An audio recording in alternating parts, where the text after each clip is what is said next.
দিনটা হলো চতুর্থী, আর আমরা সবাই মিলে বেরিয়ে পড়লাম কলকাতায় ঠাকুর দেখতে। তো দুপুরই বেরিয়ে পড়েছিলাম যাতে ভিড়টা একটু কম হয়, কিন্তু দেখো এখানে গড়িয়াহাটের দিকে ঢুকতে না ঢুকতেই অনেকটাই ভিড় হয়ে গেছিলো। তো ওখান থেকেই বেশ কয়েকটা কাছাকাছি প্যান্ডেলগুলো দেখে নিয়েছিলাম। তারপর আর কি, আর একটু সন্ধে হতে না হতেই দেখো প্যান্ডেলের সামনে কত ভিড়। এই ভিড়ের মধ্যে ঠেলাঠালি করে ঠাকুর দেখে আমরা সত্যিই ক্লান্ত। আমার দিদির মুখটা দেখো না, অনেকক্ষণ ধরে টিকিট কাউন্টারে ভিড় দেখে ভাবছে আজকে টিকিট পাবে কিনা।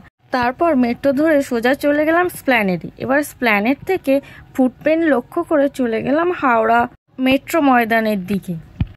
মেট্রোর এই চলন্ত সিঁড়িতে খালি নামছি আর উঠছি। আমার কিন্তু খুবই ভালো লাগে এই চলন্ত সিঁড়িতে উঠতে, কিন্তু আমার দিদি কিন্তু খুবই ভয় পায়।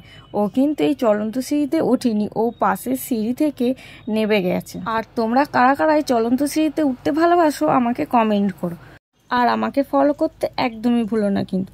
তারপর আর কি, ভিড়ের মধ্যে ঠেলাঠালি করে মেট্রোতে ঢুকে পড়লাম, আর এখন আমরা গঙ্গার নিচ থেকে যাচ্ছি। তারপর হাওড়া মেট্রোতে নেবে এখানকার চলন্ত সিঁড়িগুলো দেখছি অনেকটাই লম্বা, আর বেশ অনেকটা সময় লাগছে। কিছুক্ষণ আগে পর্যন্ত খালি নিচেই নেমে যাচ্ছিলাম এই চলন্ত সিঁড়ি দিয়ে, এখন তো শুধু ওপরে উঠেই যাচ্ছি।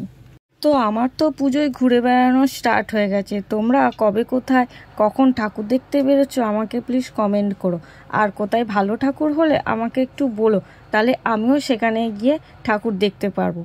তো আমার ভিডিওটা কেমন লাগলো তোমরা কমেন্টে জানিও।